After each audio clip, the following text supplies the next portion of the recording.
नमस्कार दोस्तों, आज फिर हमारे साथ एक्स-रे ऑफिसर एनके सूद सर है। सूद सर नमस्कार, आपका बहुत-बहुत स्वागत है। नमस्कार, बहुत-बहुत शुक्रिया आपका। सूद सर, बांग्लादेश के आर्मी चीफ ने भी अब बोल दिया है, अपनी ही सरकार को नसीहत दे दी है कि हम लोग देख रहे हैं, हमें पता है क्या चल रहा है और भारत को प्रेज़ किया है।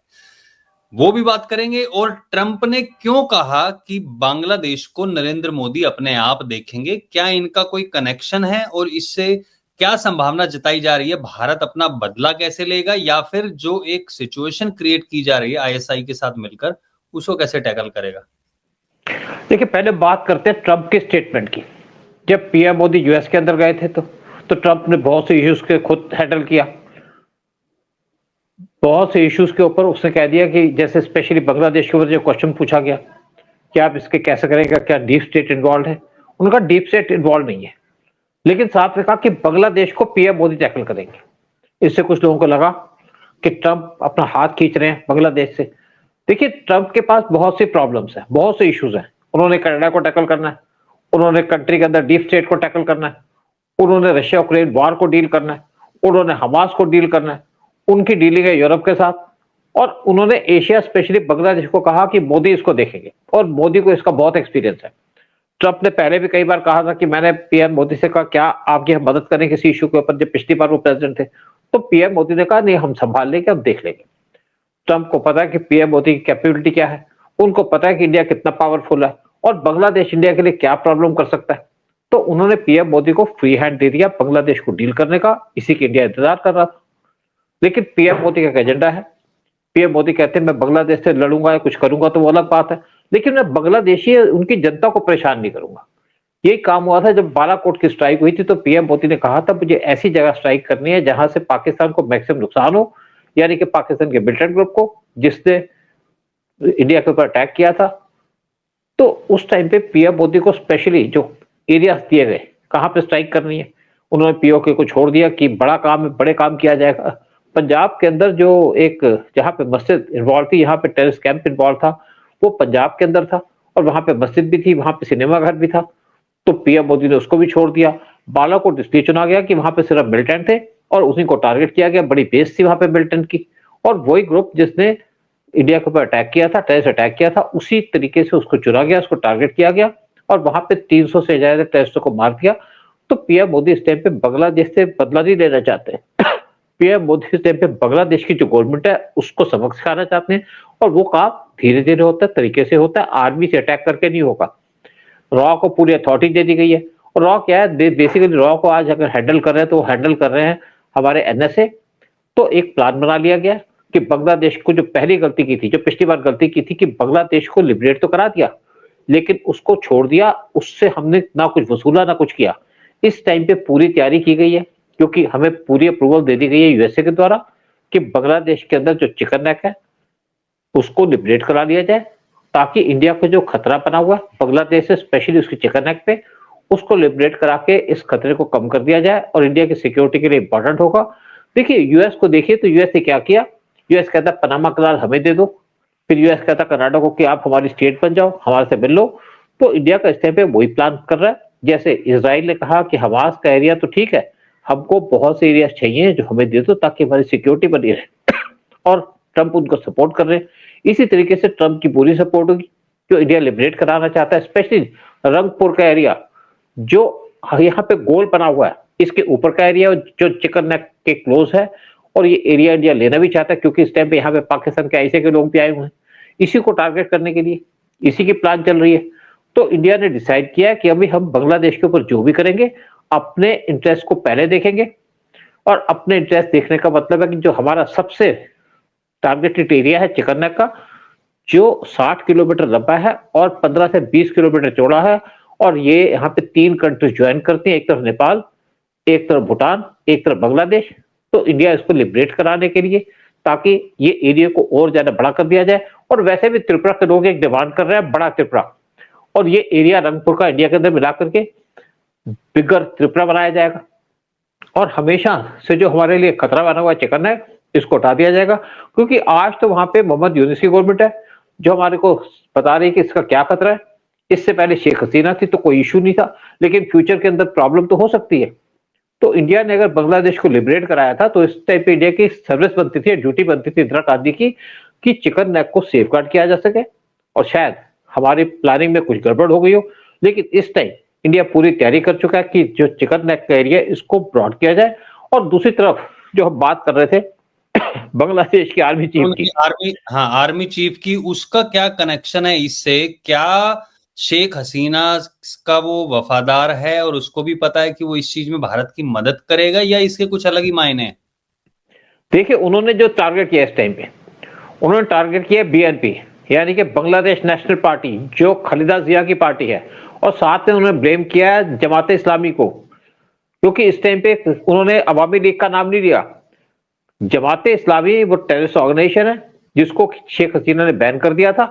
इन्होंने उस टाइम पे उस पर टारगेट किया कि 7 महीने हो गए, हमारी आर्मी सड़क पे है और आर्मी को बैरक्स में जाना चाहिए और पुलिस को पूरी अथॉरिटी होनी चाहिए लॉ एंड ऑर्डर को, सिचुएशन को कंट्रोल करने की, लेकिन पुलिस उस पर कंट्रोल नहीं कर रही क्योंकि यहाँ पे जब पॉलिटिकल पार्टीज आपस में लड़ रही हैं तो उनका एक डायरेक्ट हिंट है कि अगर आप सुधरोगे नहीं तो हम आपको सुधार देंगे। और इसी को अंदाजा लगाया जा रहा है कि बांग्लादेश के अंदर बहुत जल्दी आर्मी रूल होगा, कूप होगा, और अगर हाँ कूप होगा तो उसको पूरी सपोर्ट देगा यूएस और उसको पूरी सपोर्ट देगा इंडिया, क्योंकि मोहम्मद यूनिस की गवर्नमेंट ने जिस तरीके से हिंदुओं पे अत्याचार किए बांग्लादेश के अंदर, उससे यूएस नाराज है, उससे इंडिया भी नाराज है। तो आज जो बांग्लादेश के अंदर सिचुएशन ये है कि सिचुएशन यहाँ ऐसी बननी चाहिए कि वहां पे जो भी गवर्नमेंट आए, चाहे आर्मी हो, वहां पे हिंदुओं को सेफ्टी मिले। और वही काम उनके आर्मी के चीफ करना चाहते हैं, यानी कि वो अप्रूवल लेना चाहते हैं यूएसए से और इंडिया से कि वहां पे आर्मी का रूल हो जाए। अगर बांग्लादेश के अंदर आर्मी का रूल होगा तो उसको कोई चैलेंज नहीं कर पाएगा, क्योंकि यहाँ पे चैलेंज कौन कर सकता है? मेन है यूएसए और इंडिया, जिनके दोनों के इंटरेस्ट हैं। चाइना का कोई जो यहाँ पे डिस्टेंस है, और चाइना की कोई खास इंपॉर्टेंस भी नहीं है बांग्लादेश के अंदर, और पूरा वर्ल्ड आज यूएस के पीछे है, ट्रंप के पीछे है, जो ट्रंप करेगी उनकी माननी पड़ेगी। और दूसरी तरफ एक इंपॉर्टेंट कंट्री है रशिया, वो भी इंडिया को सपोर्ट करेगी। तो यहाँ पे एक प्लान चल रही है कि बहुत जल्दी बांग्लादेश के अंदर कू आ जाएगा या आर्मी का रूल आ जाएगा, और उसके बाद कुछ देर के बाद इलेक्शन हो जाएंगे, क्योंकि मोहम्मद यूनुस इलेक्शन करवाना नहीं चाहते। उन्होंने कहा जी इलेक्शन शायद 2026 में कराएंगे, लेकिन आर्मी चीफ ने कहा है कि इलेक्शन की डेट 2025 की होनी चाहिए, जिसके लिए मोहम्मद यूनुस किसी तरीके से तैयार नहीं है, ना तैयार हो सकते हैं, ना उनको सपोर्ट मिलेगी, ना उनके पास फंड्स होंगे। वैसे भी मोहम्मद यूनुस बहुत से इश्यूज पे करप्शन के अंदर इन्वॉल्व है। इनके कुछ लोग जो इनके क्लोज है, इनके एडवाइजर या प्रेस सेक्रेटरी, उनके ऊपर चार्ज लगा है कि उन्होंने 1 करोड़ यूएस डॉलर से ज्यादा अपने पॉकेट कर लिया है, बिटकॉइन खरीद लिए। जो भी आज बांग्लादेश को फॉरेन से एड मिलती है वो पैसा ये अपनी जेब में डाल लेते हैं, जैसे यूक्रेन के प्रेसिडेंट जेलेंस्की। तो आज बांग्लादेश के अंदर जो गवर्नमेंट है, मोहम्मद यूनुस की गवर्नमेंट है। मोहम्मद यूनुस को इलेक्टेड लीडर तो है नहीं, मोहम्मद यूनुस पावर में आए थे बांग्लादेश को बर्बाद करने, या उनका एजेंडा था इंडिया को टारगेट करने का। और ऐसे करप्ट आदमी, इनका नेशनलिज्म तो है नहीं, इनका एजेंडा है, इनके पास जो मेन मिशन है वो पैसा कलेक्ट करने की और इंडिया को टारगेट करने की।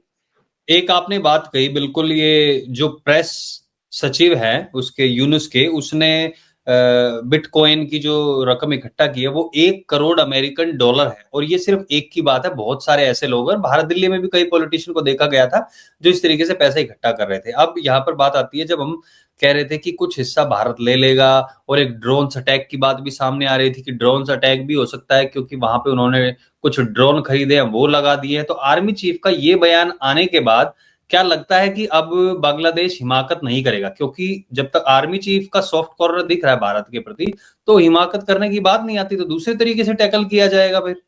देखिए मेन बात है कि आर्मी चीफ क्या कहेगा। पहले आर्मी चीफ को सपोर्ट थी यूएस की। अगर बांग्लादेश के अंदर शेख हसीना की गवर्नमेंट को गिराया गया तो मोहम्मद यूनुस को लाने का प्लान था, और उसके पीछे पूरी सपोर्ट थी यूएस की स्टेट गवर्नमेंट की या यूएस की डीप स्टेट की।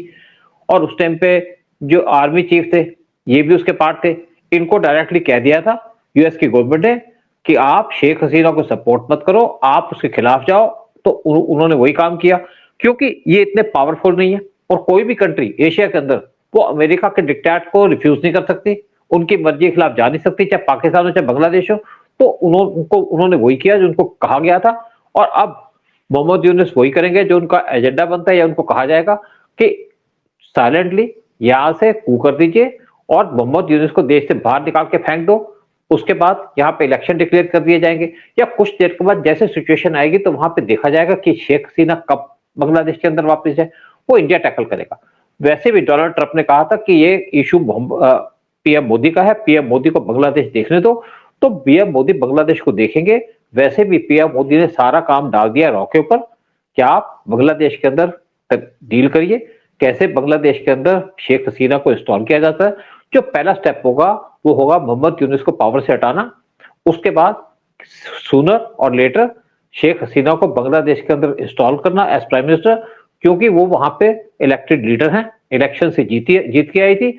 मोहम्मद यूनुस किसी भी तरीके से लेजिटिमेट गवर्नमेंट फॉर्म नहीं कर सकते और उनकी कोई लेजिटिमेसी भी नहीं है। वैसे भी बांग्लादेश बर्बाद हो चुका है, वहां पे लॉ एंड ऑर्डर सिचुएशन खराब हो चुकी है। उनकी आर्मी 7 महीने से बैरक से बाहर है और उनके आर्मी के चीफ चाहते हैं कि पुलिस यहाँ पे लॉ एंड ऑर्डर को संभाले और साथ में जितने भी टेररिस्ट ग्रुप है उनको वहां से निकाल दिया जाए। और इसीलिए वो ब्लेम कर रहे हैं बीएनपी के ऊपर और जमात इस्लामी के ऊपर। वैसे भी जब से मोहम्मद यूनुस पावर में आए हैं तब से उन्होंने जितने भी टेररिस्ट जेल के अंदर थे उनको बाहर निकाल दिया, चाहे असम के टेररिस्ट हो, चाहे उनके हरकतुल अंसार के टेररिस्ट हो। वो आज बांग्लादेश के अंदर गंद मचा रहे हैं, शोर मचा रहे हैं और वहां पे हिंदुओं को टारगेट कर रहे हैं। और यूएस की गवर्नमेंट के डायरेक्ट ऑर्डर्स चले गए हैं इंडिया को भी और बांग्लादेश को भी कि सिचुएशन को कंट्रोल करो या पावर से बाहर चले जाओ। तो ट्रंप इस टाइम पे इन्वॉल्व है इजराइल की तरफ, हमास की तरफ और रशिया की तरफ। लेकिन पीएम मोदी को चार्ज दे दिया और बहुत जल्दी ट्रंप की अटेंशन आ जाएगी बांग्लादेश की तरफ, या वो तुलसी कपाट को काम देके कि आप संभालो बांग्लादेश को कैसे टैकल करना है। लेकिन तब तक मुझे लगता है कि इंडियन गवर्नमेंट कैपेबल है टैकल करने के लिए। अगर हम पाकिस्तान के टुकड़े कर सकते हैं, बांग्लादेश को लिबरेट करा सकते हैं, तो मोहम्मद यूनुस को यहाँ से भगा भी सकते हैं। वैसे मैंने कहा था कि आर्मी के चीफ को तो पूरा पता ही है कि इंडिया कितनी पावरफुल है। इंडिया वर्ल्ड की 5th लार्जेस्ट इकोनॉमी है, इंडिया वर्ल्ड की 4th लार्जेस्ट डिफेंस फोर्स है और इंडिया वर्ल्ड की 2nd लार्जेस्ट आर्मी है। तो बांग्लादेश किसी तरीके से इंडिया को टैकल नहीं कर सकता, कन्फ्रंट नहीं कर सकता। और बांग्लादेश के पास 50 आउटडेटेड एयरक्राफ्ट है, हमारे पास 700 के करीब एयरक्राफ्ट है। तो बांग्लादेश कहां हमारे सामने खड़ा होगा? बांग्लादेश के पास नेवी निल है, हमारे पास 2 एयरक्राफ्ट कैरियर है और हम बहुत प्रोग्रेस भी कर रहे हैं, बहुत स्ट्रांग बना रहे हैं अपनी आर्मी को, एयरफोर्स को, आर्म फोर्सेस को। जैसे मैंने भी पहले कहा था कि बांग्लादेश के 10 किलोमीटर से लेकर 30 किलोमीटर तक 4 हमारी आर्मी की बेसिस हैं, 4 हमारी एयर बेसिस हैं और सबसे बड़ी बेस हाशिमारा बेस वो बांग्लादेश के बॉर्डर से सिर्फ 30 किलोमीटर दूर है, जहां पे हमारे रफाल भी स्टेशन है। क्योंकि हमने सारी बेसिस बनाई थी चाइना को काउंटर करने के लिए, लेकिन अब बांग्लादेश बीच में आ गया। तो इंडिया पूरे तरीके से तैयार भी है, सिर्फ एक काम दिया गया आर्मी को नहीं, ये आर्मी का काम नहीं है, ये काम है रॉ का। रॉ अब पूरे तरीके से एक्टिव हो चुका बांग्लादेश के अंदर। और वैसे भी हमारे बहुत से सोर्सेज है, क्योंकि शेख हसीना से हमारे अच्छे कॉन्टैक्ट रहे हैं, उनके जितने पार्टी के वर्कर्स है या क्लोज अलाइज है वो इंडिया के साथ भी क्लोज है, रॉ के साथ भी क्लोज है। तो हम बांग्लादेश को कभी भी लिबरेट करा सकते हैं, मोहम्मद यूनुस को हटा सकते हैं। और आर्मी चीफ को एक सिग्नल दे दिया गया यूएस के द्वारा, हटाइए मोहम्मद यूनुस को और आर्मी का रूल लगाइए। उसके बाद बहुत जल्दी शेख हसीना को बांग्लादेश के अंदर वापस इंस्टॉल कर दिया जाएगा एज प्राइम मिनिस्टर और हमारी ये प्रॉब्लम दूर हो जाएगी। साथ में जो हमने मेन काम दिया अपने डिफेंस फोर्सेस को या अपनी इंटेलिजेंस को कि चिकन नेक को स्प्रेड करो, यानी कि यहाँ पे जो एरिया चिकन नेक के क्लोज पड़ता है, जहां पे पाकिस्तान के ऐसे के लोग स्टेशन है, रंगपुर का एरिया, उसको मर्ज करो त्रिपुरा के साथ और ये काम पूरा कर दिया जाएगा बहुत जल्दी। राइट, मतलब कुल मिला के कुछ महीनों में हलचल देखने को मिलेगी। और जो बांग्लादेश का जो अभी यूनिस है वो सोच रहा था कि डीप स्टेट के साथ मिलकर भारत पर हमला करने की, फिलहाल वो भी टल गया है, क्योंकि अगर हमला करता तो उन्हें पता था कि नुकसान उन्हीं का था, भारत को मौका मिलता, भारत आसानी से काट देता। लेकिन भारत को काटने के लिए, वहां हिंदू देश बनाने के लिए और स्ट्रेटेजीज पे जो काम कर रहे हैं उस पर चलना पड़ेगा। और बिल्कुल आपने सही कहा, जो रामपुरा ऊपर है उसको काटना बेहद जरूरी है, क्योंकि नहीं तो हमारे रिसोर्सेज बहुत ज्यादा खर्च हो जाएंगे वहां से जो आते हैं इलीगल तरीके से उनके आने में। इससे बेटर यही होगा कि वहां से या तो काट के भारत में मिलाए या फिर वहां पे एक हिंदू देश करके बनाए, जिससे कि उस पे भारत का एक तरीके से कब्जा रह सके, अंडर भारत की गाइडेंस में वो रह सके। तो बहुत बहुत धन्यवाद सूद सर आने के लिए, सारी जानकारी दर्शकों के साथ साझा करने के लिए बहुत बहुत धन्यवाद आपका। जय हिंद, जय भारत। जय हिंद, जय भारत।